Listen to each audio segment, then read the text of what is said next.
projeto inicial eu me surpreendi um pouco só da questão da estatística, porque ela é bem baseada, né, na estatística. E a minha formação é na área da saúde, né? Então eu não tenho esse muito forte, né, a estatística, mas estou trabalhando, né, para poder, com certeza, utilizar essa ferramenta no meu ambiente de trabalho. Certo.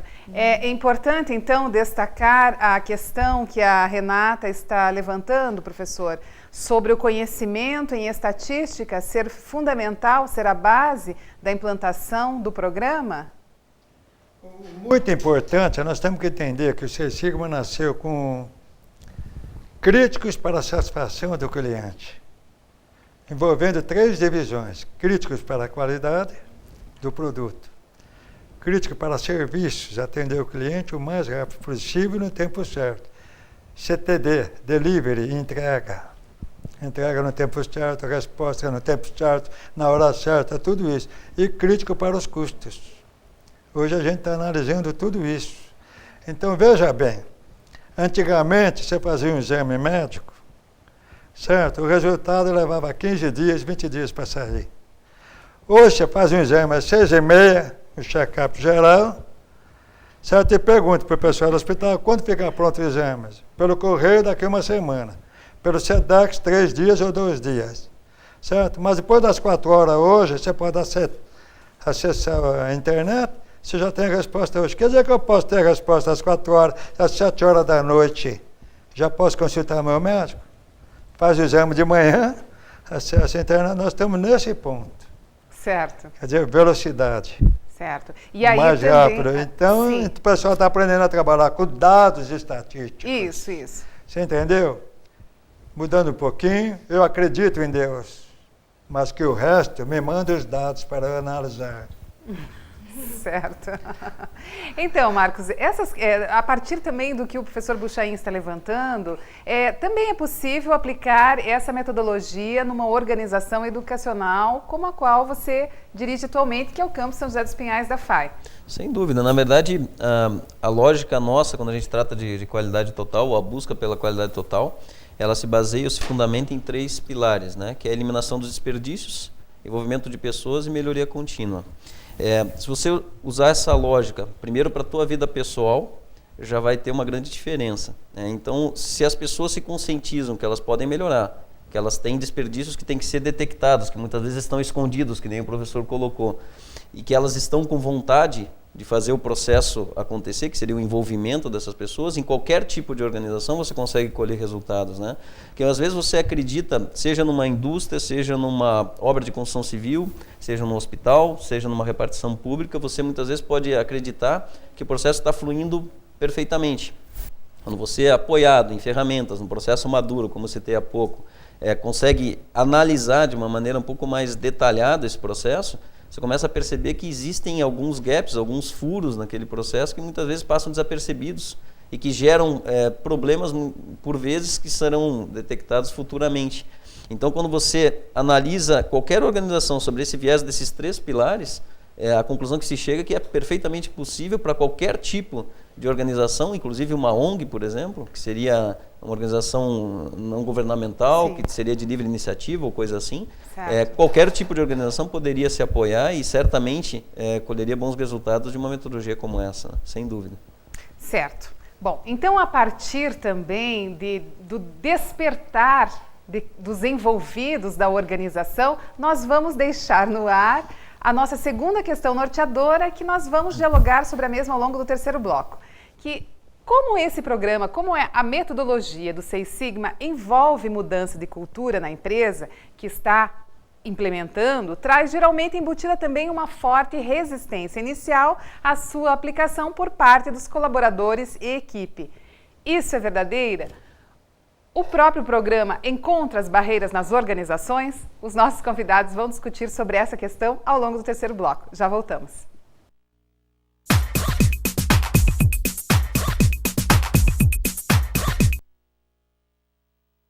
O maior patrimônio de uma nação é seu povo. E o maior patrimônio de um povo é a educação que ele recebe e que transforma em progresso. É por isso que todo educador assume um papel-chave.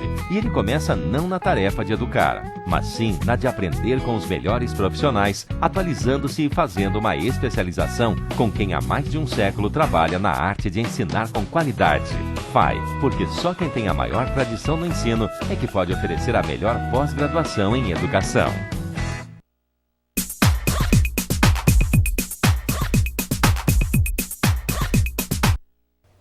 Voltamos para o terceiro e último bloco do programa de hoje e estamos discutindo a implantação da metodologia Seis Sigma nas organizações. Deixamos no ar a seguinte questão: como o programa envolve mudanças de cultura na empresa que está implementando esse programa, traz geralmente embutida também uma forte resistência inicial por parte da equipe, por parte dos colaboradores. E vamos perguntar então aos nossos convidados se isso realmente é verdadeiro e se há essa resistência no momento da implantação do programa. Professor Buchaim, isso realmente acontece no momento da implantação do programa nas organizações? As resistências? Sim. Existem dois tipos de resistência. Uma resistência, a pessoa quando não conhece o que é para fazer, ele não aceita. Outro é de acordo com a idade do setor que ele está trabalhando, ele fica arraigado. Ele cria seus próprios hábitos, é difícil de mudar. Então precisa começar a fazer um trabalho de base, uma divulgação maior, coisa que está acontecendo com as faculdades agora. Porque antigamente começou só a indústria, falou, nunca ouvi falar do Seis Sigma. Muita gente começa a falar isso. Eles não entenderam bem o programa.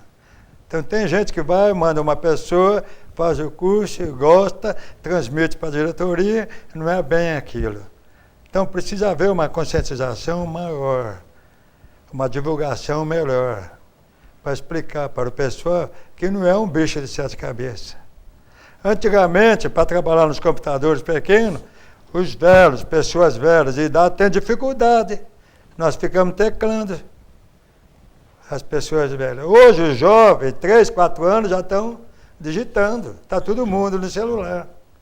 Quer dizer, está mais fácil de aprender, porque se já sabe trabalhar com computador, só usar o software com maior facilidade, aprender a fazer projeto. Eu acredito que daqui 10 anos, garoto de 15 anos vai começar a fazer projeto.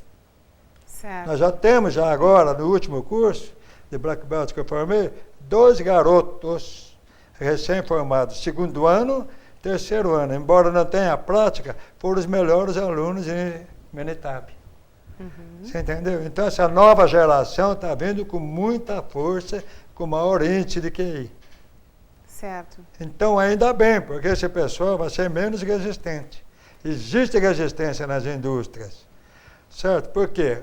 Primeiro, tem que implantar ISO 9000, TS 16.949, tem que implantar vários programas ISO 18.000, tem programa Seis Sigma por causa do cliente, tem programa Lean, enfim, tem um monte de coisas.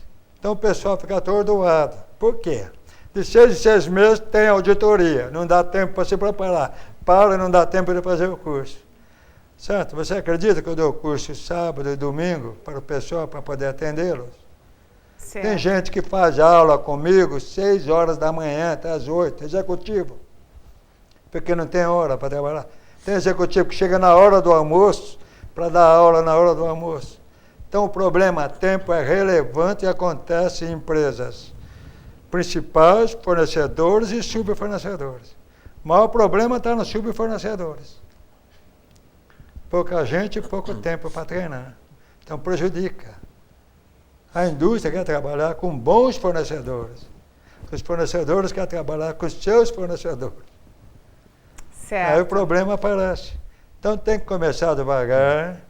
Vai levar uns 2, 3, 4, 5 anos. As faculdades aumentando. O treinamento, como nós estamos propondo esse treinamento vai ser de 440 horas. Vai dar outra opção de formação. Curso leve, 8 horas por semana. Não é cansativo, vai aprendendo devagar. Enfim, a resistência existe, mas vai diminuindo.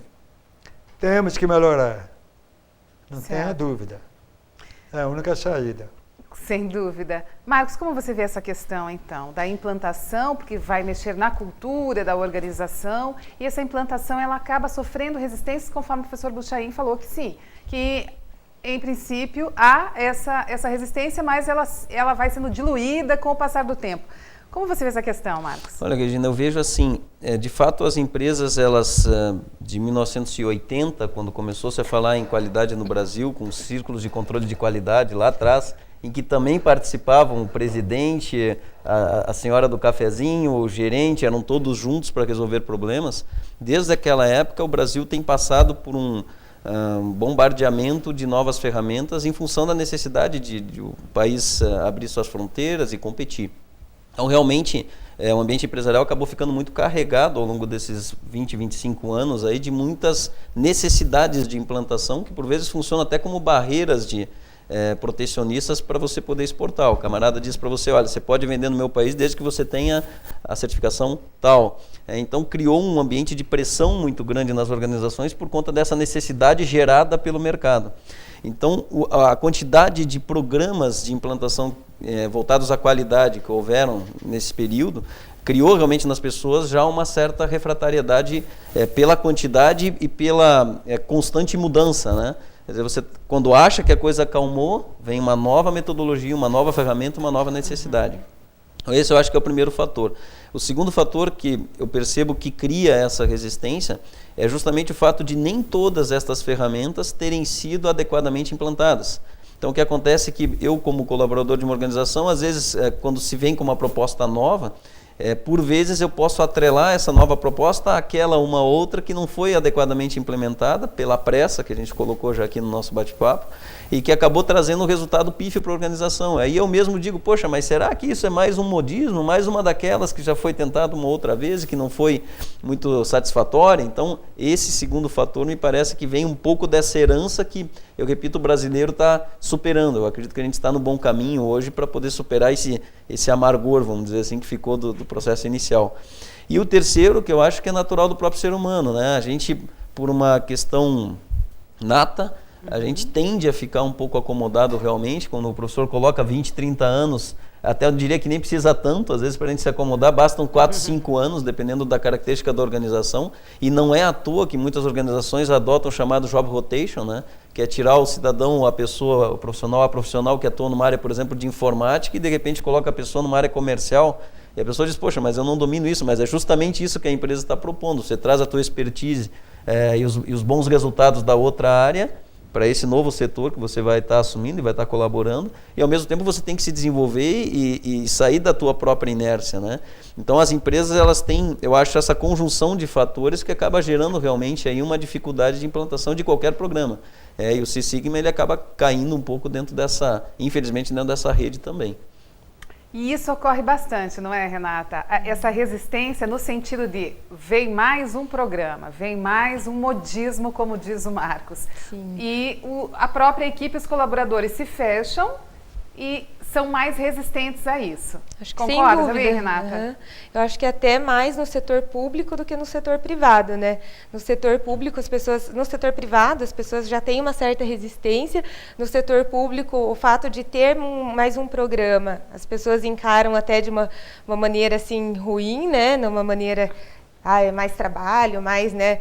E não veem os benefícios reais que vão ter logo ao longo do, né? A longo prazo, assim, né? Certo. Para o setor da saúde, assim, para a minha área, que é a área da saúde, também a gente tem uma grande dificuldade, né, de implementar até um sistema de gestão da qualidade. É difícil, por ter, igual em hospitais, a equipe é muito multidisciplinar, né, são várias pessoas. Tem a questão humana também, que tem que ser levada em conta, que é diferente de produto, né, que os prós e os contras são bem determinados, né, e na saúde não, tem o lado humano também. Então, é bem difícil. Eu acho que também o fato das pessoas não conhecerem os reais benefícios, né? Os reais potenciais que cada pessoa tem e que pode fazer com que esse potencial se desenvolva para trazer um benefício para a organização que trabalha. Acho que são essas questões, assim, bem críticas, né, na área da saúde. Porque isso também é possível, professor Buchain? Muito importante que ela comentou agora, o fator humano, a parte psicológica. Não é? Por isso que tem que preparar bem, por parte do RH. Certo. Que ela sabe como fazer tudo isso. Mas é um dos fatores também importante. Porque o programa, essa metodologia, ela também é aplicada no desenvolvimento individual de cada um dos participantes. Não, mas aí, veja bem, a gente tem que analisar as pessoas que vão trabalhar.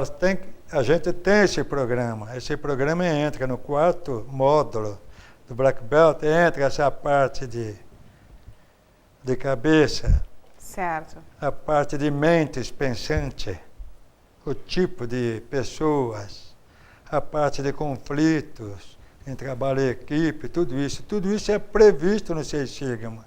Uhum. Então a gente tem que ir devagar com isso aí, tem que levar tempo. Quando você vai fazer, voltando na academia de judô, quando você vai bater, você apanha também. Certo. Você entendeu? Faz Então você parte. tem que levantar e tocar para frente. Vai apanhando, vai tocando, vai apanhando, vai tocando. Uma hora você vai ganhando. Você vira o barco, gente. Você entendeu? Mas tem que ir para frente, não tem outra saída. Mas aqui na área de pessoas, no público, é saúde. mais difícil.